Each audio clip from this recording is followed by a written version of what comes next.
Elvis here, he might need some help getting over, Tony. Elvis here is looking for a particular lemon scent. And we're not using a real koala because you will see why. And it's pretty hard to stump him. So yes, dogs have an incredible sense of smell. Elvis! I actually see where it is today, but he ran right past it. Maybe the water from the sprinklers covered it up. Maybe he'll get, oh, dragging it out of the tree. Great job, Elvis. So our canines in Australia did not drag the injured koalas out of trees. They simply indicated where they were so that they could be rescued and rehabilitated. Now, canines are helping species all across the globe, like right here in our Southwestern Conservation Hub, which is in our own backyard. There are 2 spots in California where the critically endangered mountain yellow-legged frog resides, and a team of dogs, including a Chihuahua, spearheaded the conservation efforts in locating them, pairing them together to repopulate. That has since been taken over by technology, but our canines did a great job with that program. And canines help all across the African savannas. Oh, you find a snack? Nope. In many anti-poaching efforts. They also help being a guardian breed to ward off cheetahs so that cheetahs and farmers do not have conflict. They also help us scat dogs looking for particular scents left behind from cheetahs in order to get a lot of data on that for our scientists. Now, Elvis here wasn't training to be a guide dog. He did not pass the program. He would have been the worst blind lead dog on planet Earth, but he has a very important job here. He is a companion, and before she can come out, I do ask that everyone stay in your seats if you do have wiggly little ones, if they can be in their seats as well. And of course, if you're at the top, please stay where you are, because representing our African savannas is Elvis's companion. Here she comes. And if I could have you, take a seat for me. That'd be super awesome. Thank you so much. This here is Ilunga, Elvis's companion. She is a South Melissa and African Ellie. cheetah. Now, cheetahs are the fastest, so if you could just sit right away, that's going to help us out a lot. I'm so sorry. Thank you so much. She can go 70 miles an hour. You all look like little singled-out gazelles. That's going to help us out, because we cannot run that fast. Alrighty there, so cheetahs, they are the fastest land mammal on planet Earth, reaching a top average speed of about 70 miles per hour. Cooler than that is going to be their rate of acceleration, 0 to 60, just 3.4 seconds.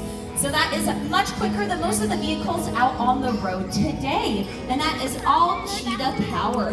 So everything about this feline is designed for speed. Nothing about her is designed for power. So they sacrifice that in order to go fast. And of course, the fastest cheetahs on the planet are going to be the female cheetahs. The lighter you are, the faster you go. Now they have very small aerodynamic skulls. Much of that skull is dedicated to the nasal cavity. They need to be able to breathe. So other felines they may share habitat space with, like lions and leopards, their skulls are dedicated to the jaw. Big, powerful bone-crushing jaws housing very big teeth.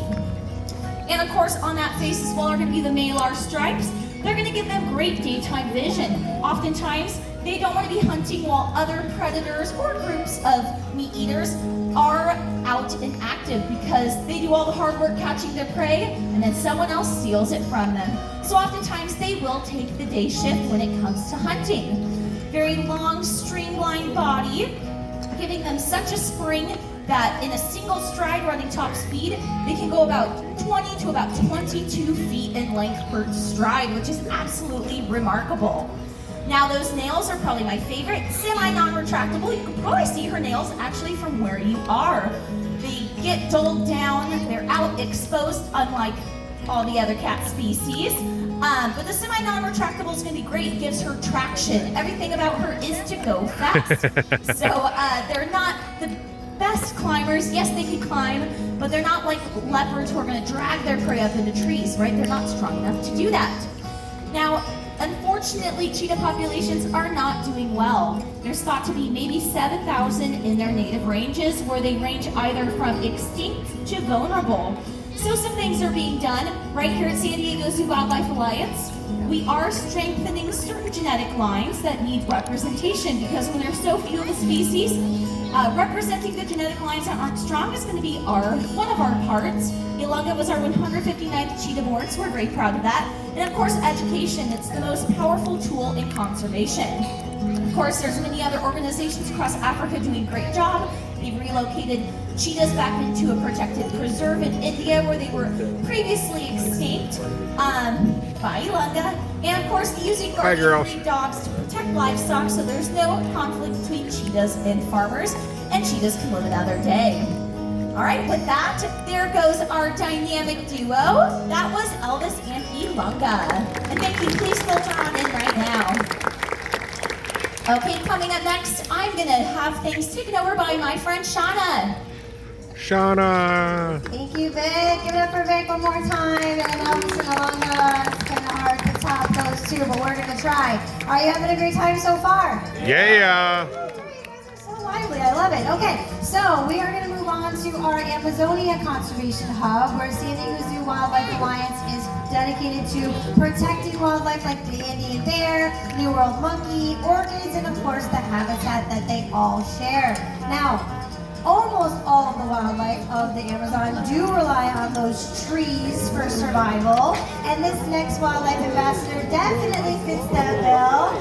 Please welcome out one of our most popular and slowest wildlife ambassadors, coming out with lightning speed. Here Tony. he comes. This is Tornero, our two-toed Linnaeus sloth. Yay, good. Faster than he was the other day for me. You should have been here. He just fell asleep right by the lock. All right, so yes, sometimes he does kind of go pretty fast for a sloth, believe it or not. And sometimes he does indeed fall asleep as soon as he comes out here. And that is totally fine. He does have his choice and control, and we are on his time. Now, Tornero was actually born right here at the San Diego Zoo. I believe he's almost 8 years old now. And his mom, Zena, and his father, Brad Pitt, they live over at the Explorers Base Camp. They did help us in being able to be his care specialist, in the sense that Zena has a very great relationship with her care specialist, and so she let us basically babysit him from a very young age. It's something we call co-rearing. If you are interested in learning how we taught Tornero to be so comfortable on this presentation area for you, there's actually a book out there in our children's zoo called Teaching Tornero, and I'm looking at the author right now. Hi, Georgiana. Hi, Georgiana. Check that out. Go ahead. All right, now back to Tornero. You can tell he is a two-toed Linnaeus sloth because he has 2 toes in the front, those 2 long claws, and he has 3 in the back. Oh, that's one of his favorite treats, hibiscus flowers. And we'll talk about that in a second as well. The sloth that we are more familiar with is actually the 3-toed Linnaeus sloth. That's the one that has that band across their eyes, and the one that people usually see in cartoons and storybooks. But these 2 types of sloths are very similar, and really one of the only few differences is the band across their eyes and the 3 toes in front versus the 2. Now, everything they do is built for being upside down. You can see he glides across this rope ever so carefully and gently, and he's always touching his back feet to his front feet to always secure where he's going next.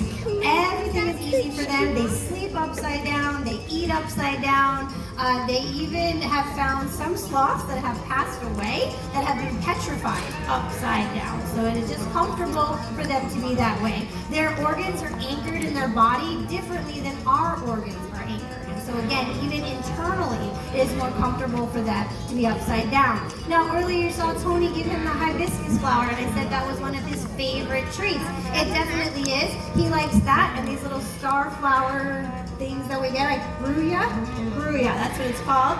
So we do have a lot of help from the horticulture department in giving him his diet. We also supplement his diet with all sorts of produce and a special sloth diet that our nutritionists developed just for our sloths to extend their life here at the San Diego Zoo. Now, the reason why they are so slow is because of their diet. They're not lazy. They generally do like to eat those stems, flowers, buds, leaves. Pretty much that's all they're really going to eat in the wild, and that's why they are so slow. They need to conserve their energy, conserve their calories, because because that food doesn't have a lot of calories and digests very slowly. Them being that slow does actually help them with survival because they blend right into the trees that they live in, and then other predators don't even notice them. They blend in and they stay still for so long that sometimes they even develop moss on their fur, so they look exactly like that tree. Now there are some things that you can do for the sloth right at home. You can be a savvy consumer. The next time you're out there buying coffee, look for shade-grown coffee, and the next time you're out there buying paper products, look for a logo called FSC, Forestry Stewardship Council, FSC, and on the back of that, it'll mean both of those things, shade-grown coffee and FSC logos on the back of paper products, means that those things were harvested in a way to not take away those animals' habitats, all right? So you guys can help them out simply by being careful with what you buy here in San Diego. He did a fantastic job out here. That was Tornero, our two-toed Linnaeus sloth. Probably gonna be hanging out for a little bit longer. I see that our next friend is working on getting out here. She takes some time even after all these years because, you know, she is a prey animal and we did just have the cheetah out here. So you gotta give her some time, all right? However, this little lady falls into our One Health approach that Victoria was talking about because she is a keystone species. A keystone species is a species that all other wildlife greatly depends on to survive. And believe it or not, the North American beaver is one of the most important keystone species we have. So please say hello to Justine Beaver. Da-da-da. Some of you got it. She didn't come with the name, and she's been with us for almost 16 years. And back then, he was pretty popular, so we decided to keep the name. Now, Justine Beaver is very, very used to coming out here on this presentation area after 16 years. But again, like I said, it just takes her a little bit of time. That was adorable. So I was mentioning how they are keystone species. Let's explain that really quickly. I did say that other wildlife depend on them to survive.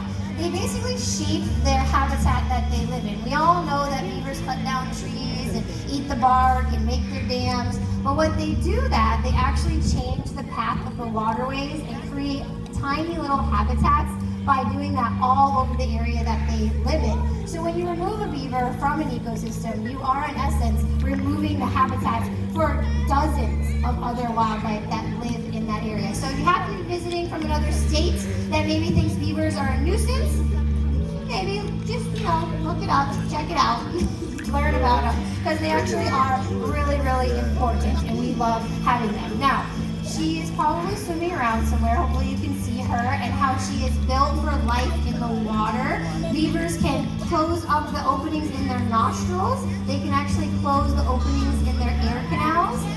They have a separate eyelid that opens from right to left called the nictitating membrane. So it's basically like she has built-in goggles to open her eyes underwater and being able to close up those airways, make sure that water doesn't rush into their head.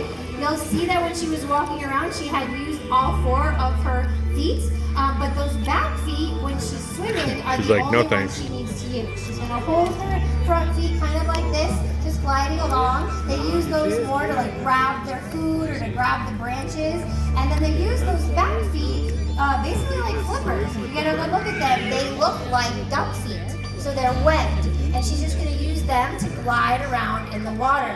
She's also going to use that tail. It's highly specialized. It's used to make turns like the rudder of a boat, pretty much. She turns from right to left to change direction. She actually uses that tail to put mud in between the logs when they're building their dams and pack it in, kind of like we use cement. And one other thing that beavers do that also helps other wildlife is do something called tail slapping. If she feels nervous or threatened in any way, the beaver will slap that tail as hard as they can on the surface of the water, creating a very loud noise. That noise tells all the other beavers, dive down under, take cover, there might be danger, but other wildlife have learned to listen for that sound as well, and they have then protected them also. So they do a great job at keeping their ecosystems healthy, and I think that we can learn a lot from the beaver, take from them that whatever we do, whether it be big or small, really does affect the environment that you live in, and so we can be a little bit more like the beaver and keep our ecosystem healthy as as well. All right, she's gonna hang out with us, I think, for a little bit longer. But one more round of applause for Justine Bieber, our North Yeah. American. So San Diego Zoo, 2 o'clock show. Is creating a world where all life thrives. Never has this been more important. Oh, As wait. first responders in the field, we are there applying a century's worth of wildlife knowledge to global conservation challenges. We collaborate, we innovate, we hope we inspire people and wildlife to thrive together for a healthy planet. Conservation is at the heart of everything we do here, so thank you so much for being here and supporting us in this mission. We can't do any of it without you, so we hope you enjoyed meeting our wildlife here and took away a couple of conservation messages. Yum, yum, yum, yum, But yum. mainly, we all just want to remind you all that when wildlife thrives, all life will thrive. Thank you so much. And have There we a go. great day at the world famous San Diego Zoo. San Diego Zoo, 2 o'clock show. Bye, guys.